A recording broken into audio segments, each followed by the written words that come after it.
Good evening, everyone. Thanks so much for coming tonight to Convergence Research, which is a program that happens normally at the Blapper Art Museum on campus at the University of Houston. And this is a collaboration between the Cynthia Center for the Arts and the Blapper Art Museum, which is curated by a graduate curator each year. I'm Melissa Noble, the director, and I just want to tell you a little bit about the Mitchell Center before we start. Then I'll hand it over to Nii to tell you about the artists. And so the Mitchell Center is a convening of 5 different areas from the University of Houston: the School of Art, the School of Theater and Dance, the Creative Writing Program, the Blapper Art Museum, and the School of Music. And so our mission is to bring those units together and help them collaborate in whatever ways that might happen. And Convergence Research is one of the ways that we help students come together, experiment, explore things that they might not be able to do within their discipline. So if they're a painter, they may not have the opportunity to explore other disciplines or work with other artists from different disciplines. So that is the point of Convergence Research. And I'm going to turn this over to Nii, who is our graduate curator this year. He's been doing a marvelous job, and he'll tell you a little bit about the artists. Thank you, Melissa. Welcome to Convergence Research. I guess first of all, to thank Jonathan and ARTECHOUSE for hosting us. This is the first time we are hosting Convergence Research outside of UH. I feel very grateful that it's here. Very beautiful space. Today we have 3 performances for you. 3 artists. The first, Audrey, Cedor, who is already set up here. And then afterwards we'll have Maisie, and finally we'll have Ariel, Katz. So without much further ado, let's... Yes, thank you. There will be a talk back afterwards at the end of the show where you feel free to ask the 3 artists questions. So anything that you come across, anything you think about as you're watching the show, just note it down in your head or maybe on paper even to ask. I'll see you back then. But yeah, first of all, let's welcome Audrey Cedor.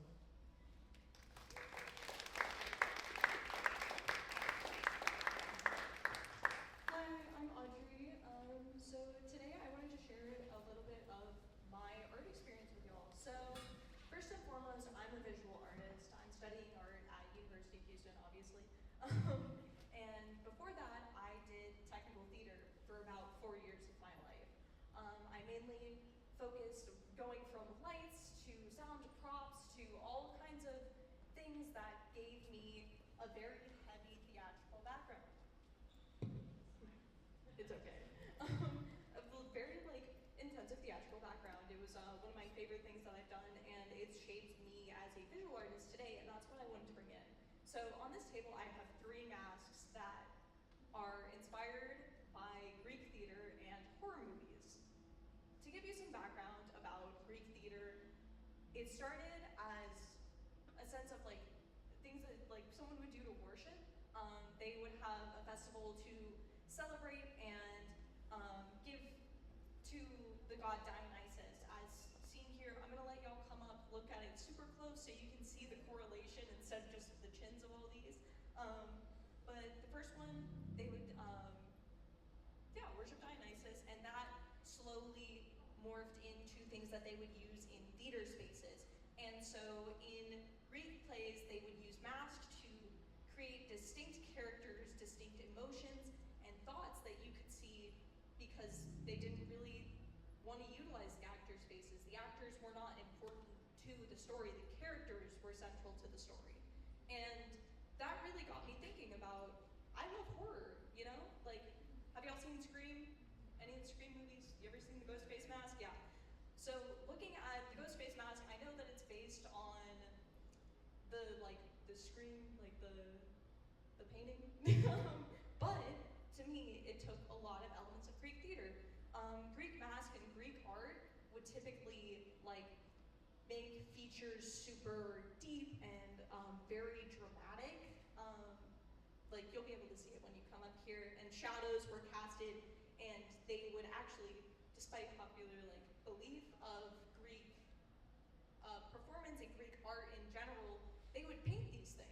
So all of the sculptures that you would see of like any sort of Greek art were typically painted. It's just over time, the paint has worn off, and they're actually working on like, I know, reconstructing some of like the things. I'd look into it if you're interested in that. But they would do full color, and then, I kind of lost my train of thought, I'm so sorry. But how I felt that correlates into horror is in movies like Black Phone, if you've ever seen the trailers for that. I personally haven't seen the movie. I've looked into trailers, big horror fan, hate watching horror movies now, too many jump scares. But Black Phone has a lot of these characteristics and a lot of these things where it's like the characters in both Ghostface and I'm assuming the main character in Black Phone, a lot of those, like, I did read about it beforehand, a lot of those characteristics and the emotions and the character were shown through the mask rather than who is behind the mask. Like in the Scream movies, it doesn't matter who Ghostface is, there's just a Ghostface. And so I decided to take that and slowly merge through via sculptures of masks that you could actually put over your face, see what it's like. They're made out of clay. I used acrylic paints, air dry, all that fun stuff. And yeah, I would actually love to invite you guys to come and look at these masks yourselves. I don't really have too much to say besides that sort of history. If you have any questions, I'd love to take those if you're walking past. So I'll start with these first two rows right here on this side, if you'd like to come up and look at these masks. I'll actually talk a little bit more about the process as well. So to start, I'm not a sculptor. I'm more of a painter, collage, drawer. And so this is way out of my wheelhouse. But again, theatrical background, so this kind of stuff is not super foreign to me.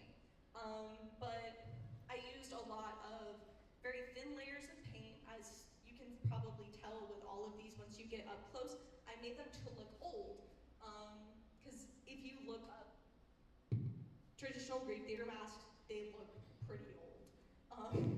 So if you guys just want to keep, yeah, y'all can touch them, do whatever you want, pick them up, have fun, as long as you don't break them. And yeah, they're pretty heavy, I will give that warning. But I wanted to very much showcase this transition and like what it was like to embody a character, because the sense of mystery in both Greek theater and modern day horror is such an important part of the storytelling. It's very fundamental to the story and who and what we're seeing. I can take the next two rows if you guys would like to come. If you guys would like to come up and view these. But yeah, I'm trying to think of any other details. Are there any questions while y'all are sitting down, for those of you sitting? Oh yeah, I drew this too. This is more in my wheelhouse. I'm a digital artist as well. I'm just very fascinated in Greek theater and colors, and also looking into this, I looked at what colors would evoke like certain emotions. Because with Black Phone, I know that mask is not blue, but I wanted to make it blue because of a trailer that I saw where he's standing outside and it's all cold and icy, and I felt like that was the best use of like color. I can, if you two would like to come up and look at these, or pick them up, do whatever. Sorry, just looking into like the colors, and this is actually not a direct copy of the Black Phone mask. I wanted to put a Greek spin on all of these. You'll see with Ghostface, he doesn't normally have eyebrows. I put eyebrows on it because a lot of like these were super expressive. Everything needed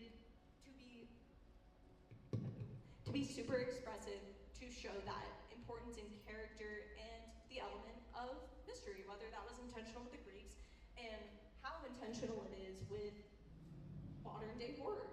I can take the next two rows. Or, yeah, just the next two.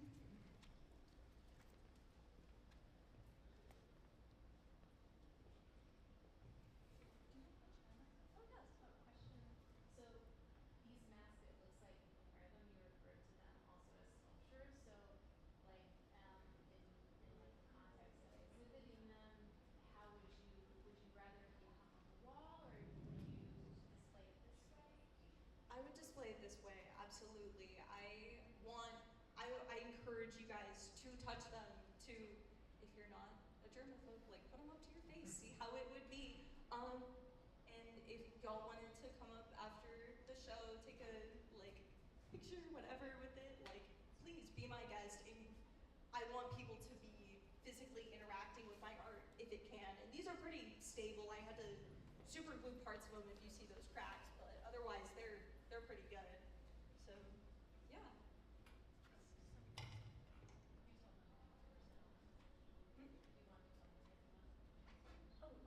Yeah, y'all can come up and I can continue talking, but yes.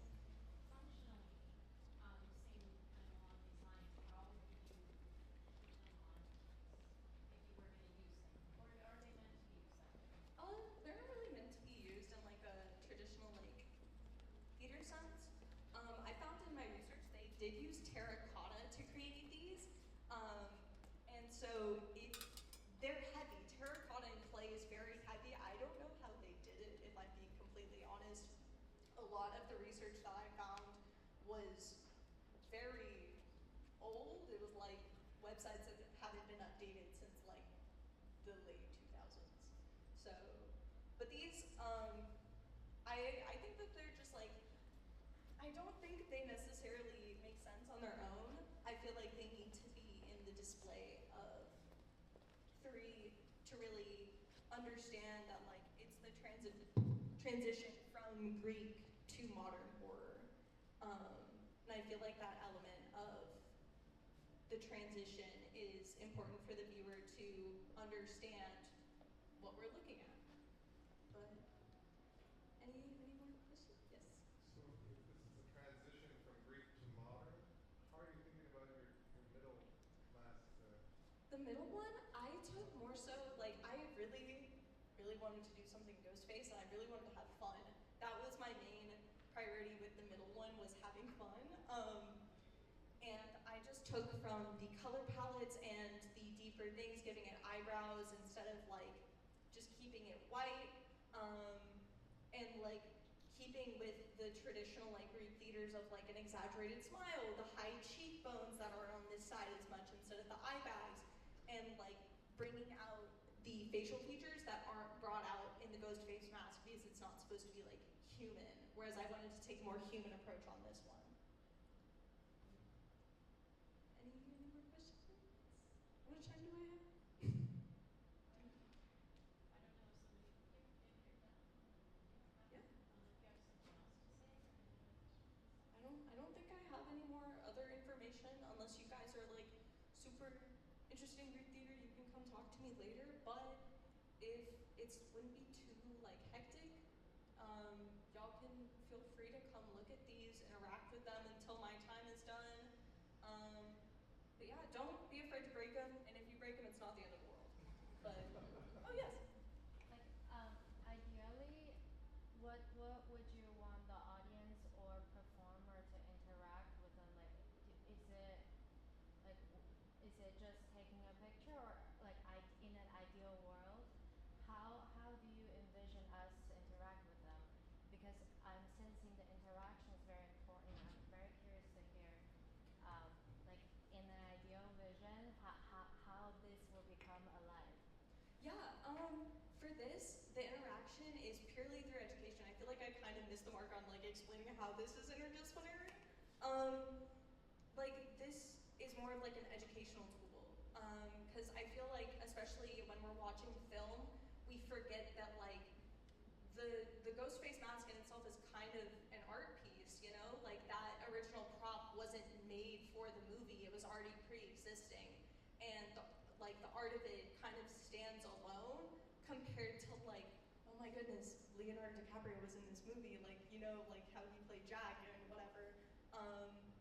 And yeah, I think of it just more as like educational and the importance of like visual arts and things such as sculpture to not only elevate but to be its own thing in a piece of like performance art in ways that I feel like other theatrical productions, like I did a production of Antigone forever ago, we did not use masks, but that's Greek theater. So just education, just an educational tool.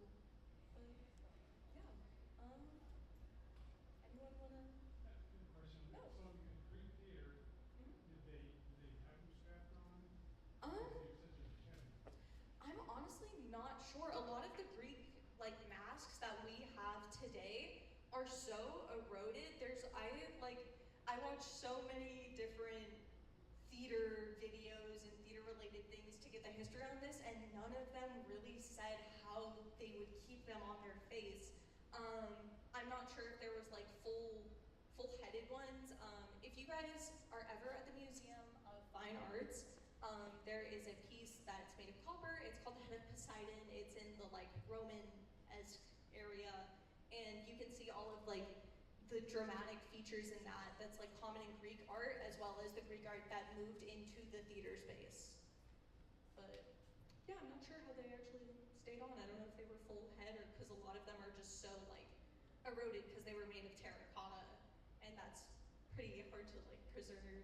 I saw one source be like, oh, there's actually none in existence, and then another one that a museum that had the actual like a mask, and so it's just kind of hard. Yes. It sounds like you're mostly engaged right now with theatrical traditions in the West. Do you see this project maybe developing and engaging with Eastern theater traditions like Kabuki, Japanese theater, or something like that?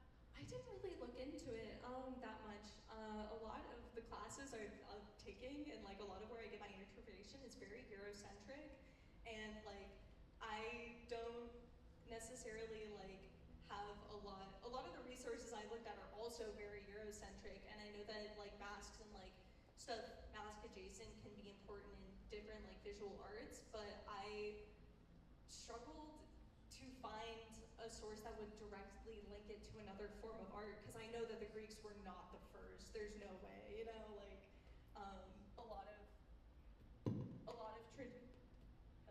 a lot of traditional Greek art was inspired by like Egyptian art, because like that's right across that ocean, but a lot of people like to treat Greek art as if it is the first and it's like the only like pure like traditional art, when that's not true historically. But I'll look into it, absolutely, thank you. Yeah, next time I'll look into more like not just Greek, because that's a very like interesting topic, is like theater and like acting and presentations all throughout the world that will take visual aspects into their performance art forms that I'm just not educated on. But any more questions? Or do you want me to come with the piece further? I know there's a lot of you, so okay, great. Thank you guys so much. Y'all have a great night.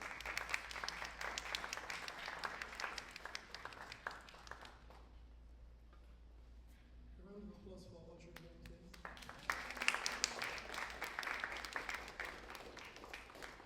Okay, the next performance we have is by Maisie. We have two videos by Maisie, actually, and the performance is titled The Reincarnation of a Dog, a Rhesus Monkey, a Chimpanzee, and two mice in space. Maisie is a New York and Houston-based Chinese-American artist. Luo makes paintings, installations, and painted animations and performance art to reflect on humans' relationship with animals and the environment. Often drawing inspiration from Chinese paper cutting traditions, Tibetan Buddhism, and everyday symbols and icons. And we'll see the presentation of that today. Maisie, do you want to come up and say a little something small about?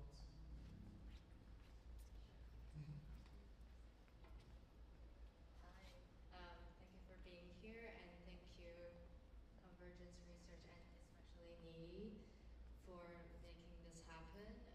I have two animations to show today, and they're painted animation. So that means I paint one frame on top of the other to create a sense of movement. One is about the ocean, sea level rising, and it's set in this Asian supermarket where East Asian people sometimes go get live seafood, and the sea level rises and something happens to the sea creature in the supermarket. And then the other one goes way up in the space, and it's an offering to animals that NASA used to test equipment. before sending humans to space. That's all I will say. Enjoy. Thank you. And it's my first time using this format. Sometimes it's interesting, the cropping and the circle referring to space. We'll see what happens. Thank you.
Thank you very much for that, Maisie. That was very lovely.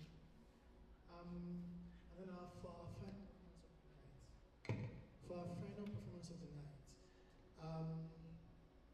Ariel Katz, Snapshots, writing about domestic photographs. Ariel Katz is a fiction writer whose work has been published in Serena Review, Missouri Review, Electric Literature, Three Penny Review, and elsewhere. She holds an MFA from the Ariel's Writers Workshop and is a PhD candidate in literature and creative writing at the University of Houston. Welcome, Ariel Katz.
So frequently when writing, I was eager to depart from the material I knew, to confront unfamiliar photographs, and to experiment with writing very short fiction in response.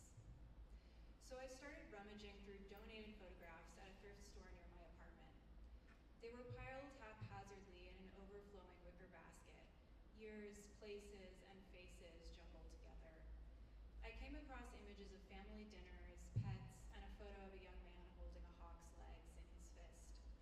I flipped through snapshots of shows show dogs, group dances, beach vacations, and backyard tomato harvests. New photographs appeared in the basket each time I visited the thrift shop, from as far back as the 1930s and as recently as the aughts. They came from distant countries or familiar cities. They showed the insides of unfamiliar homes and vivid expressions on unknown faces. Viewing these intimate photographs of strangers and their homes and their pets, I am only able to respond from a position of mystery, possibility, projection, and imagination. Fiction becomes the only way I can engage with them. Well-worn domestic situations, eating family dinner, dressing up for Halloween, gardening, become, to use Victor Shklovsky's term, defamiliarized. They take on a ghostly, unfamiliar sheen. Snapshots aren't meant to be artful. They're meant to preserve a moment, person, or place. But I began to use these domestic snapshots for an opposite purpose, as a jumping off point for invention. As I extrapolated from these preserved moments, I began to see domestic scenarios at a slant, imbued with new strangeness. In responding to these photographs, I wrote fictional vignettes, so short fiction of no longer than a page, whose form would hopefully mirror the ephemeral nature of the snapshot itself.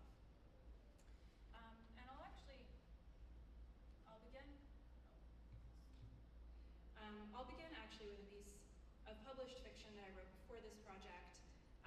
It's called Avoidance, and for this one, I actually found this photo in response to this story, so it's sort of inversion of the process here.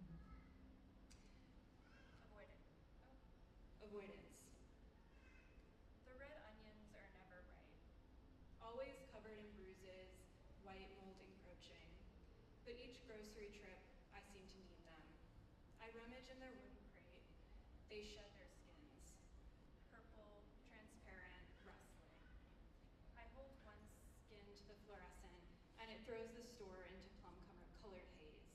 Blurred, heavy, nothing as it should be. The rule is this: a person has to go to the store no matter how she's feeling.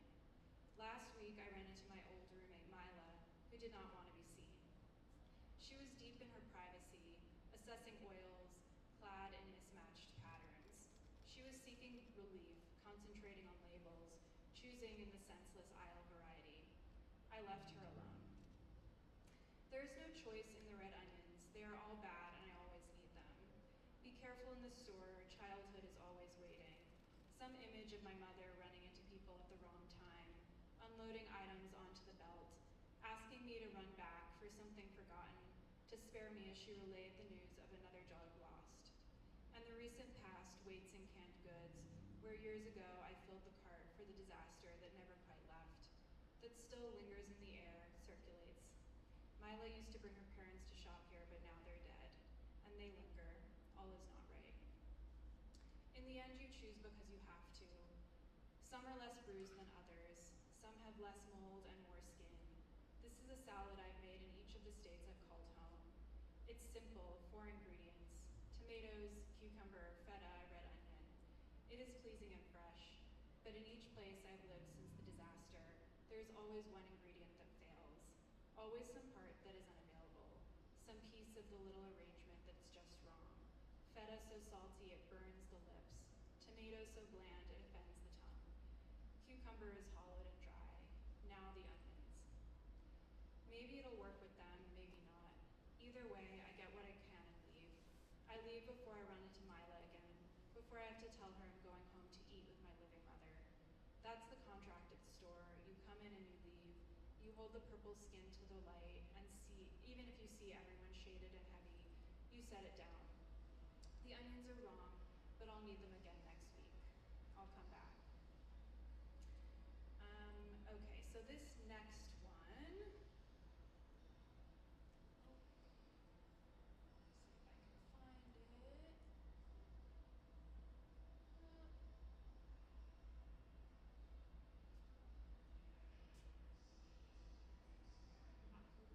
Okay, so this is one of my favorite images of the set. I find it so kind of mysterious and strange. This story is called Secondhand Mask, which is apt since we were just talking about masks. Okay, Secondhand Mask. My parents' marriage was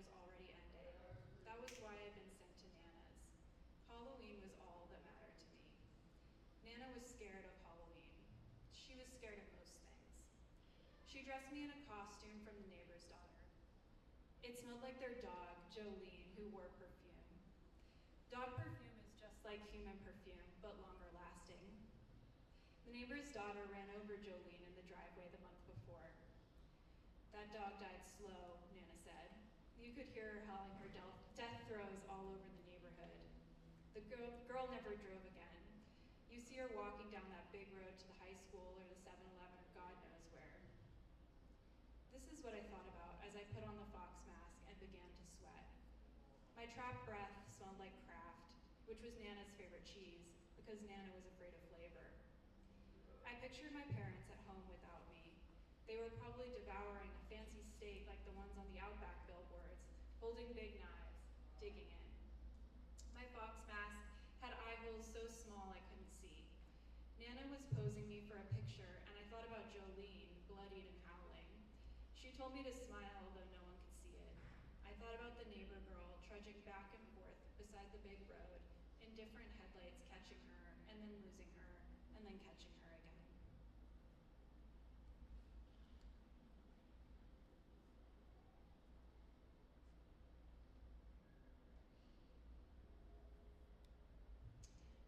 Okay, this one is called Waiting. The car broke down in Paris, Tennessee. You couldn't miss the sign. Welcome to Paris, it said, home of the world's biggest fish fry. There was a 50-foot catfish sculpture above it, gray and scowling. Someone had fitted the catfish with a surgical mask. We were trying to get home, where my mother was dying. I thought you just replaced the battery, I said to my boyfriend. His daughter was with us, so were my kids. It hadn't been a peaceful ride. We wouldn't have thrown them together so soon under other circumstances. Probably the alternator, my boyfriend replied. His daughter gave me the withering look she reserved for my idiocy. We waited for a tow at a rest stop. A small plane passed overhead. The boys craned their necks, but I didn't look. I could only imagine dying people inside being ferried between hospitals. But then they began to laugh. My boys and his daughter all laughed together. Finally, I looked.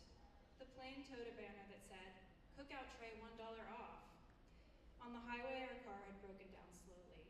The dash needles died first, then the power steering, then the gas pedal. The car was still coasting, but I couldn't control it. We were all carried along by it. We just had to go along until it stopped. Okay.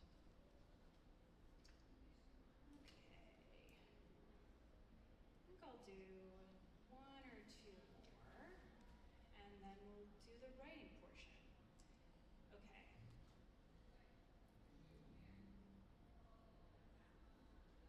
Yeah, I really should have put these in some sort of order. So a question, are people familiar with Roku City, as in the screensaver on the Roku television thing? Okay, so this story starts there, so it'll be fun. Okay, this is called Fishtown, and Fishtown is a neighborhood in Philadelphia. Roku City is purple and drab. It scrolls by in endless brightness, shimmering and dull like a tin can. My cat attacks the screen as if the cars are birds. Where we live, she sees no birds. Beyond the window looms the Delaware Power Station. Its smokestacks glow green when the Eagles win, and on Valentine's Day they're pink. Once the smokestacks were lit up red, but I don't know the reason. The light bled into the misted night like an open wound. My cat was once a stray with an open wound on her tail. Now she licks her paws on a soft cushion in a city far from where she was born. The Delaware Power Station has been defunct for years. Now it's a hotel inside, and each smokestack is a private balcony. Each night I switch off Roku City. The cat lies in the crook of my knee, dreaming of the birds in her old life. I stare out the window at the hollowed smokestacks until I fall asleep. Let's see how I am on time. I think that's it. I think that's all I'm going to read. So thank you. And now we will arrive at the interactive portion. So I have some writing supplies up here.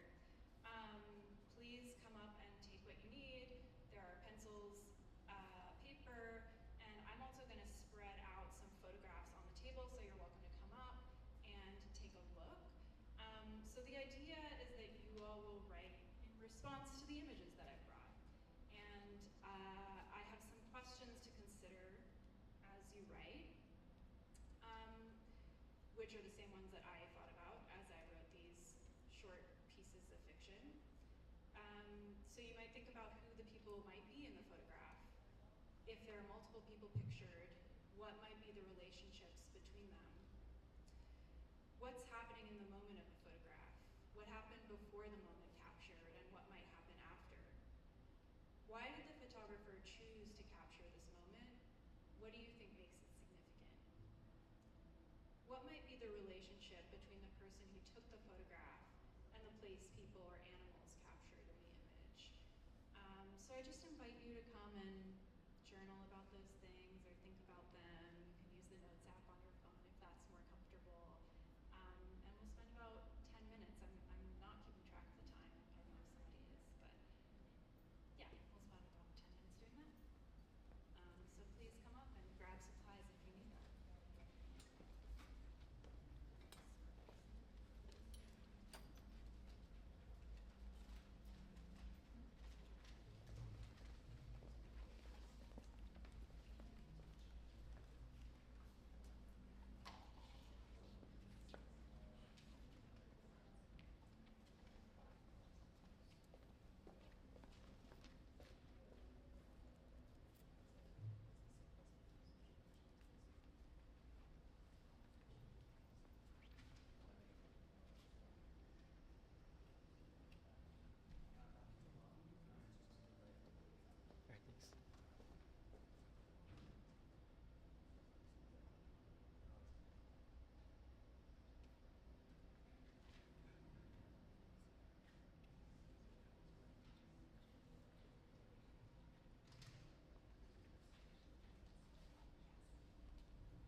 taker is on reading aloud, you can signal to me and I can bring over the mic. And if not, that's fine too.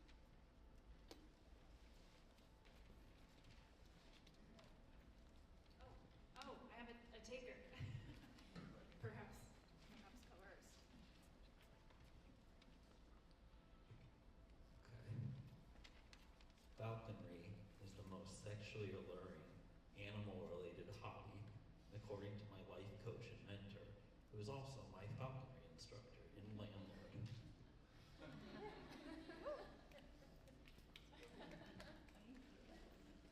Spicy. Anybody else? Sentence? 2 sentences? I also wrote on the top. Very striking. I said it's a Cooper's hawk, though no one is saying that. They're a protective species in the U.S., but somehow a redneck always gets a hold of one. At least they do where I grew up.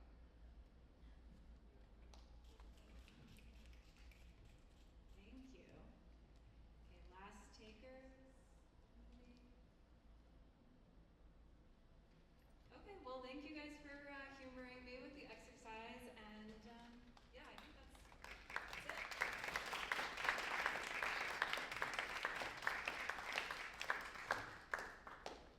Thank you to our three artists. And if three of you will come forward so we can have a little talk back and answer questions from our audience. So Audrey, Maisie,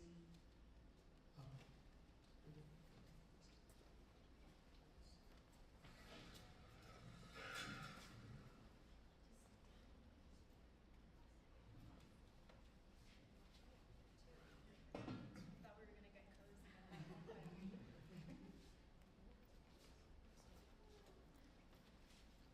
thank you. And thank you again for everyone for coming. I guess I'll open up the questions. I guess what I was wondering, I think as I saw the three very different performances was, and what I describe as intimacy and grandeur, like the specific and the big, and how like I saw that in different ways in your work with families, with space and animals, and like this love for horror films, and but at the same time Greek history and this big thing. So yeah, I guess I was wondering like how the specific and the big, like how you think about that in your individual work, even outside of what you showed tonight. Does this mean I go first? Okay. Well, I feel like for me, part of the reason why I chose not to write about like my own family's photos for this project is sometimes those stories, particularly ones that link into like a larger history, larger world historical events, can feel really overwhelming. And if I try to kind of write about those things first, the writing suffers. And so I think one thing that I really enjoyed about this kind of as an exercise was starting from really small, and then from like the specific, the particular, the domestic, and beginning in a particular moment, I was able to maybe access slightly larger narratives or think about where the fictional characters I was creating might be situated in history. So, and I think that's something I generally try for in my stories is beginning with really particular scenes, particular characters, and working outwards towards bigger themes or bigger historical or political concerns. I think I pretty much also kind of engage with that. The thing is with the topic I'm interested in, like sea level rises or space exploration, it's really hard to engage with them unless you start particular. Like in the offering for animals, I was just it was like Lunar New Year, and you do paper offering, and I just thought, oh, they're on my mind, so I just offer to them. But a lot of these things are outside of my control, you know, like they kind to engage. We continue to rely on animals in so many ways that can't change that immediately. So how to use visual narratives or the act of painting to again bring that literal engagement. Like my relationship with the paint is an act of thinking about them, or starting from myself outward. It's also how I think. Yeah.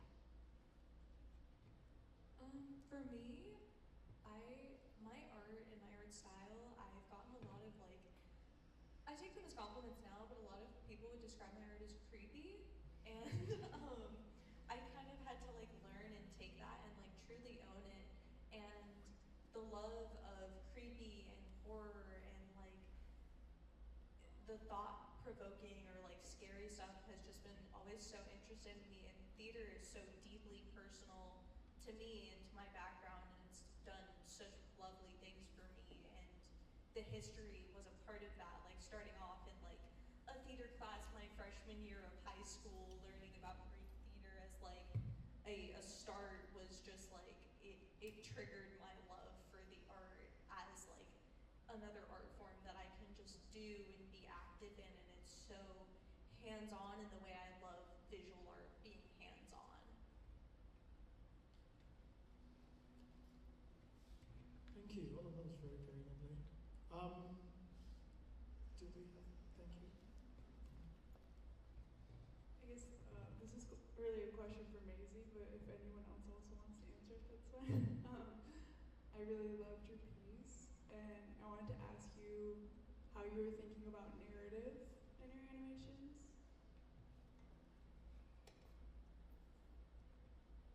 It's a big question, answer in front of writers. I think I think, well, so I'm a painter, and I think that sometimes the reason why I started making painted animation is that it allowed me to gradually reveal a complexity of a narrative over the duration of time. Like, I'm different from looking at a painting where you can choose when to come and when to go. Kind of in a setting like this, you're forced to sit through it. So it gave me an opportunity to kind of bring all these aspects together.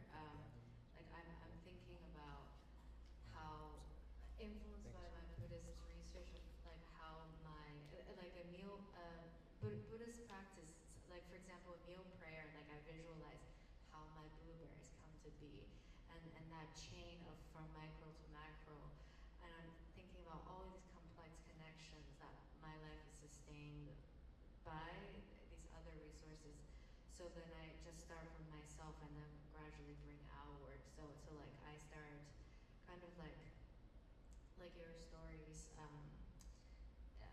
start from what I'm familiar with, but then know all these connections are connected. So how do I weave them together through realistic representation, or I jump, like the boots become lobsters, like that painting allows me to do that.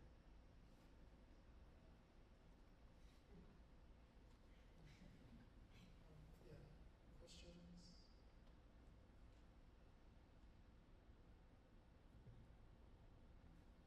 Okay. Yeah, if there are no more questions, yeah. Thank you very much, everyone, for coming here tonight. Thank you so much to Jonathan and ARTECHOUSE for hosting us. I know if you guys have never been, you should visit. I mean, you can go around the galleries now, I think, but then definitely you should visit some other time and come check out ARTECHOUSE. Thank you very much, everyone. Thank you to artists.